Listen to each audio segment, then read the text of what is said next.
नमस्कार दोस्तों आज हम लोग बात करेंगे पिट्स इंडिया एक्ट 1784 के बारे में।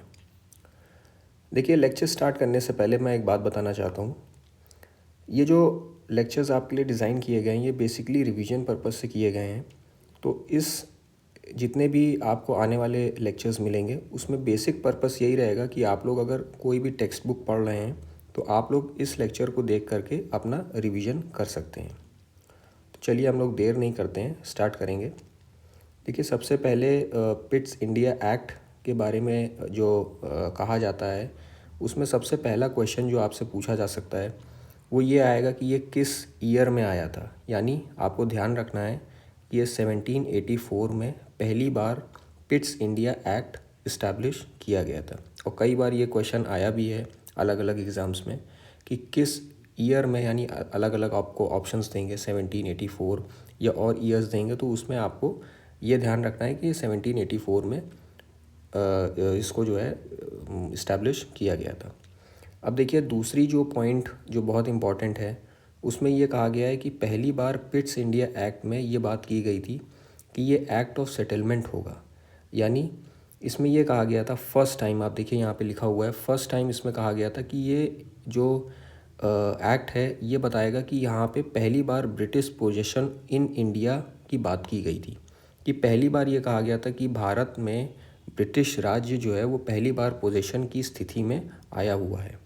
तो ये आपको ध्यान रखना है कि ये कब कहा गया था, और ये कई बार एग्ज़ाम्स में पूछा भी गया है।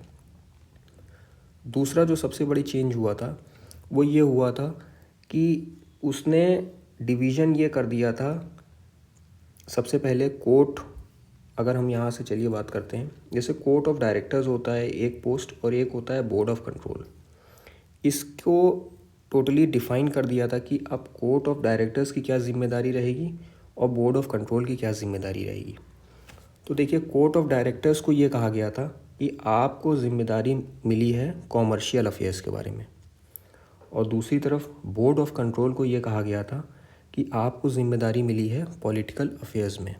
यानी जो भी चीज़ भारत के अंदर कॉमर्शियली जो इस्टेब्लिश की जा रही है वो ज़िम्मेदारी किसकी है, वो ज़िम्मेदारी आती थी कोर्ट ऑफ डायरेक्टर्स की। और कोई भी ज़िम्मेदारी पॉलिटिकल अफेयर्स के बारे में कोई भी चेंजेस किए गए हैं या जो भी उसके बारे में बात की जाएगी भारत के अंदर, वो ज़िम्मेदारी किसकी रहेगी, बोर्ड ऑफ कंट्रोल के बारे में। अब देखिए, कई बार ये होता है कि कोर्ट ऑफ डायरेक्टर्स और बोर्ड ऑफ कंट्रोल में हम लोग कंफ्यूज हो जाते हैं। तो आप ये ध्यान रखिएगा, यहाँ पे देखिए सी लिखा हुआ है। आपने देखा होगा कोर्ट में पहली बार में, मतलब पहले वर्ड में, पहले लेटर में इसको सी लिखा हुआ है। तो जहाँ पे भी सी है तो आप समझ जाइएगा कि ये कॉमर्शियल अफेयर्स के बारे में बताया गया है। देखिए, मैं एक बार बता देता हूँ आपको। देखिए, यहाँ पे सी लिखा हुआ है, तो जहाँ पे भी सी लिखा है आप समझ जाइएगा ये कॉमर्शियल अफेयर्स के बारे में बात कर रहा है। और जहाँ पे बी लिखा हुआ है तो आप ऑब्वियस सी बात है कि ये कॉमर्शियल अफेयर्स अगर कोर्ट ऑफ डायरेक्टर्स देख रहे हैं तो बोर्ड ऑफ कंट्रोल कौन देखेगा, पॉलिटिकल अफेयर्स वाले लोग इसको मैनेज करेंगे।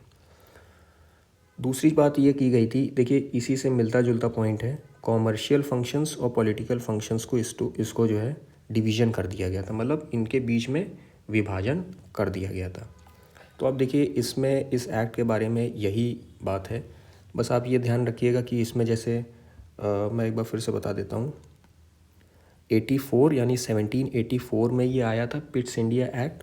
दूसरी बात जो इम्पोर्टेंट हो सकता है वो कोर्ट ऑफ डायरेक्टर्स और बोर्ड ऑफ कंट्रोल किन किन लोगों के हाथ में गया था। तो कोर्ट ऑफ डायरेक्टर्स किन के हाथ में गया था, कॉमर्शियल अफेयर्स की जिम्मेदारी मिली थी, और बोर्ड ऑफ कंट्रोल वालों को क्या मिला था, पॉलिटिकल अफेयर्स। अब याद करने का मैंने आपको तरीका भी बता दिया है कि चूँकि इस कोर्ट में सी वर्ड लेटर जो है वो पहले आता है, तो आप याद रखिएगा कॉमर्शियल अफेयर्स, यानी C for court, C for commercial affairs, और बाकी जो बचा हुआ है बोर्ड ऑफ कंट्रोल वो पॉलिटिकल अफेयर्स।